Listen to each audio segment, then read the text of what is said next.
जय हिंद दोस्तों, मैं किशन आप सबका स्वागत करता हूं और शुरू करते हैं आज के इंटरनेशनल डिफेंस अपडेट्स को। यहां पर दोस्तों सबसे बड़ी अपडेट आ रही है रशिया यूक्रेन जंग को लेकर, जहां पर रशिया के ग्लाइड बमों ने यूक्रेन के फ्रंट लाइन पर काफी प्रेशर बना दिया है और यहां पर रशिया स्पेशली इस्तेमाल कर रहा है अपने Su-34 फाइटर जेट को, जो कि काफी घातक माना जाता है। लेकिन अब कहा जा रहा है कि सिनेरियो चेंज हो सकता है। रीजन साफ है कि यूक्रेन को 16 ग्रिपिन C/D फाइटर जेट्स मिलने वाले हैं, वो भी मीटियोर मिसाइलों के साथ। ऐसे में कहा जा रहा है कि इन दोनों का कॉम्बिनेशन यानी कि मीटियोर और ग्रिपिन का जो कॉम्बिनेशन है वो रशिया के लिए चैलेंज बन सकता है। डिफेंस एक्सपर्ट्स भी कह रहे हैं कि ये जो कॉम्बो पैक है वो रशिया के Su-34 बॉम्बर विमानों को दूर से ही निशाना बना सकता है, जहां तक यूक्रेन के F-16 और मिराज 2000 आसानी से नहीं पहुंच पाते। और रशिया की अगर मैं बात करूं तो इस साल हर महीने रशिया यूक्रेन के ऊपर हजारों ग्लाइड बम दाग रहा है, जो कि यूक्रेन की डिफेंस लाइन को लगातार नुकसान पहुंचा रहा है। हालांकि दोस्तों यहाँ पर एक चीज और जानने वाली है, केवल 16 ग्रिपिन फाइटर जेट से पूरा युद्ध का जो सिनेरियो है वो चेंज नहीं हो सकता, क्योंकि रशिया के पास भारी मात्रा में फाइटर जेट्स हैं, उसके पास अम्युनिशन की कोई कमी नहीं है, एयर डिफेंस उसका काफ़ी मजबूत है। इवन रशिया का इलेक्ट्रॉनिक वॉरफेयर क्षमता भी जो है वो काफ़ी ज़्यादा है। लेकिन मीटियोर मिसाइल यहाँ पर उसे कम नहीं समझना चाहिए। मीटियोर मिसाइल दुनिया की सबसे खतरनाक एयर टू एयर मिसाइलों में से एक गिनी जाती है। ऐसे में इस मिसाइल का सामना Su-34 से हो सकता है, जिससे हो सकता है कि रशिया को भारी कीमत चुकानी पड़े। लेकिन अब आगे पता चलेगा कि कैसे ये जो ग्रिपिन और मीटियोर मिसाइल का कॉम्बिनेशन है वो रशिया को कितना नुकसान पहुंचा सकता है। रशिया दोस्तों वैसे भी इस चीज़ को लेकर काफ़ी कॉन्शियस है, उसे पता है कि कैसे ग्रिपिन और मीटियोर का तोड़ निकालना है, तो चीज़ें यहाँ पर बैलेंस भी हो सकती हैं।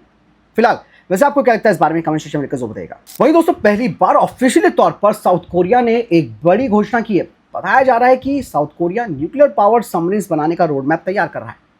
इस प्रोजेक्ट का नाम है दोस्तों जांगवोंग-एन, जिसके तहत दक्षिण कोरिया 2030 के दशक के आखिरी तक अपनी पहली परमाणु पनडुब्बी नौसेना में शामिल कर सकता है।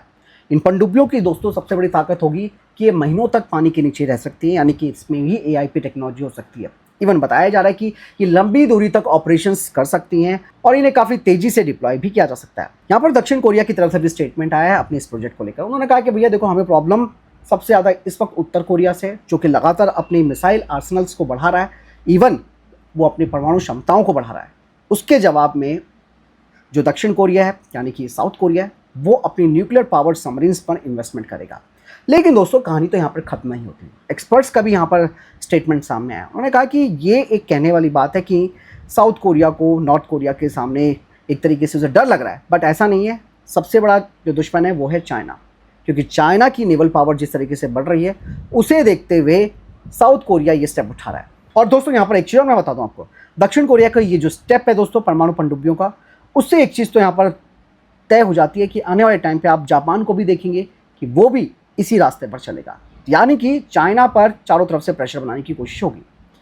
लेकिन दोस्तों यहाँ पर सबसे इंपॉर्टेंट बात तो ये भी है कि साउथ कोरिया जो है वो कोई परमाणु हथियार नहीं बना रहा है, बल्कि परमाणु ऊर्जा से चलने वाली पनडुब्बियों को बना रहा है। दोस्तों अमेरिका को लेकर भी एक बड़ी अपडेट सामने आई है। अमेरिका अब सिर्फ स्पेस में निगरानी ही नहीं करेगा, बल्कि मिसाइलों को मार गिराने के लिए भी उनका इस्तेमाल करेगा।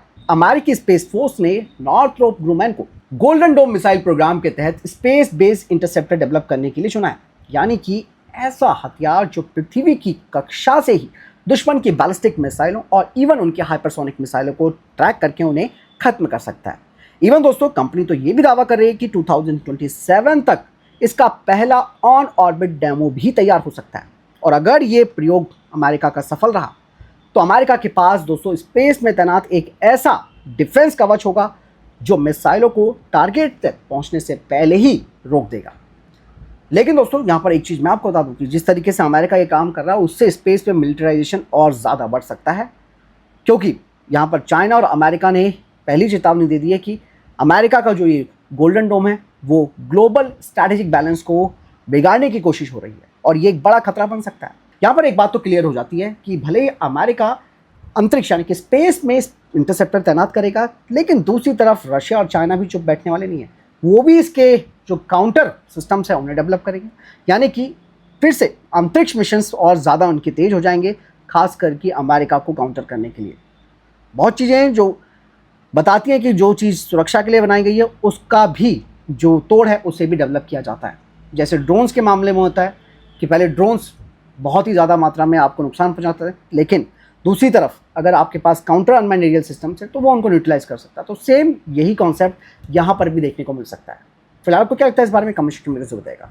अमेरिकी स्पेशल फोर्सेस को अब मिलने वाली है एक ऐसी नई राइफल जो सिर्फ राइफल नहीं बल्कि एक मल्टी मिशन वेपन सिस्टम होगा। यूएस स्पेशल ऑपरेशन कमांड जल्द ही नई MK24 MRGGA राइफलों की तैनाती शुरू करने वाली है। इस हथियार की सबसे बड़ी पावर पता क्या है, या सबसे बड़ी खासियत मैं बताऊं तो वो है इसका बैरल और कैलिबर कुछ ही मिनटों में बदला जा सकता है, यानी कि स्विच किया जा सकता है।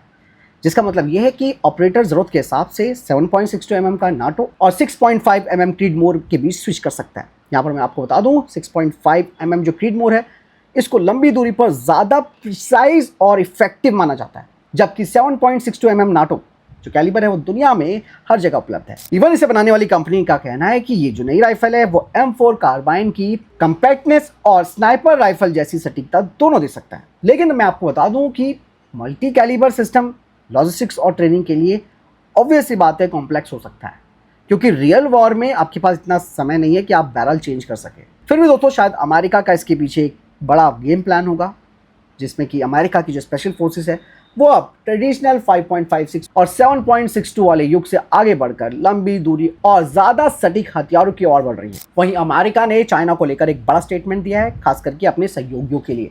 सिंगापुर में आयोजित श्रृंगला जो डायलॉग हुआ था उस दौरान अमेरिका के रक्षा मंत्री जो पीट हेगेस्टे हैं उन्होंने कहा कि चाइना की जो मिलिट्री एक्सपेंशन है, यानी कि उनका जो सैन्य विस्तार है, वो एक बड़ी टेंशन की बात बनता जा रहा है। ऐसे में चाइना एशियाई देशों में अपनी ताकत को बढ़ा रहा है, जिससे कि अब अमेरिका ने कहा कि एशियाई देशों को भी अपनी पावर बनानी होगी। यहाँ पर अमेरिकी रक्षा मंत्री ने साफ तौर पर कह दिया कि अब सिर्फ हम कोई मीटिंग नहीं खेलेंगे, बल्कि अब ज़्यादा वॉरशिप्स और ज़्यादा पनडुब्बियाँ हमें बनानी होंगी।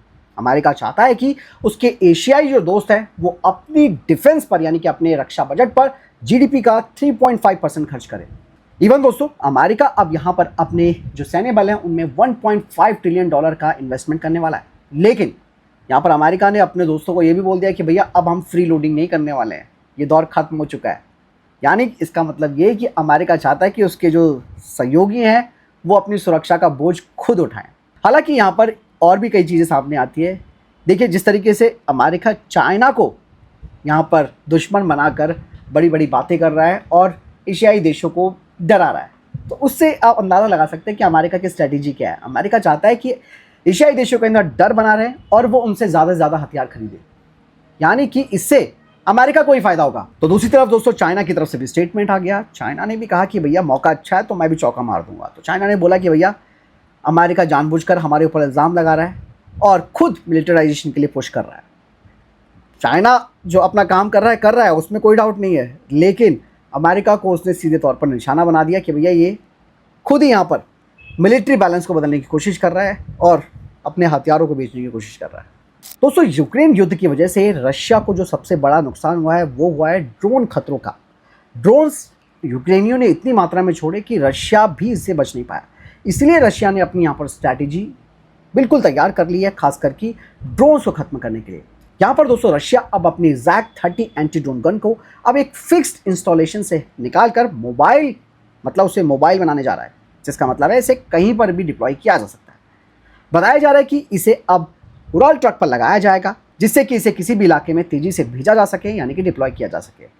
ZAC-30 की बात अगर मैं करूं तो इसकी सबसे बड़ी बात यह है कि इसकी 30 mm की एयर बस्ट एमुनेशन टेक्नोलॉजी ये ड्रोन को सीधे हिट नहीं करती, बल्कि उसके पास हवा में विस्फोट करके छर्रों के बादल से उसे खत्म करने की कोशिश कर देती है। रशिया तो यहाँ पर यह दावा कर रहा है कि इस सिस्टम के जरिए छोटे क्वाडकॉप्टर्स और फिक्स्ड विंग ड्रोन्स दोनों ही खत्म किए जा सकते। हालांकि यहाँ पर एक बड़ा चैलेंज भी है रशिया के सामने, क्योंकि ZAC-30 की जो रेंज है वो 1 किलोमीटर या उससे कम बताई जाती है।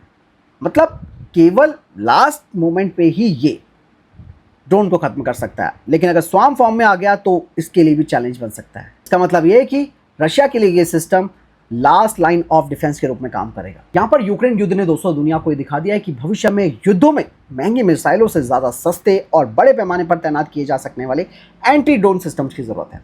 तो आप समझ सकते हैं सिनेरियो बताता है कि अब low cost versus low cost की लड़ाई शुरू हो गई है, सस्ता वर्सेस सस्ता, महंगा वर्सेस महंगा। क्योंकि ड्रोन वॉरफेयर जो है वो तेज़ी से पूरा युद्ध का सिनेरियो चेंज कर रहा है, इसमें कोई डाउट नहीं है। क्योंकि आपने देखा होगा कि भारत की तैयारी भी ड्रोन्स को लेकर काफ़ी ज़्यादा है। हालांकि भारत उस हिसाब से तैयारी नहीं कर रहा जिस हिसाब से हमारे जो दुश्मन हैं वो कर रहे हैं, बट फिर भी भारत के डिफेंस स्टार्टअप कंपनियां जो हैं वो इस क्षेत्र में आगे आ गई हैं, इनोवेटिव ड्रोन्स बना रही हैं। हाल ही में आपने देखा होगा किस तरीके से भारत ने नए नए ड्रोन्स के परीक्षण किए हैं। सारे जो ड्रोन्स हैं वो स्पेशली कामिकेजी ड्रोन्स हैं। तो चीज़ें बताती हैं कि अब तैयारियां सिर्फ बड़े महंगे मिसाइलों और महंगे फाइटर जेट से नहीं, बल्कि ड्रोन्स और उनके काउंटर ड्रोन दोनों को आपके पास होना ज़रूरी है। फिलहाल आपको क्या लगता है कमेंट सेक्शन में लिखकर जरूर बताइए। तो ये थे अभी तक के top international defence updates. Video के सामने कोई प्रश्न जवाब है, आपको कोई सवाल है, कमेंट सेक्शन में लिखकर जरूर बताइएगा। मैं वीडियो के साथ नमस्कार, जय हिंद, वंदे मातरम।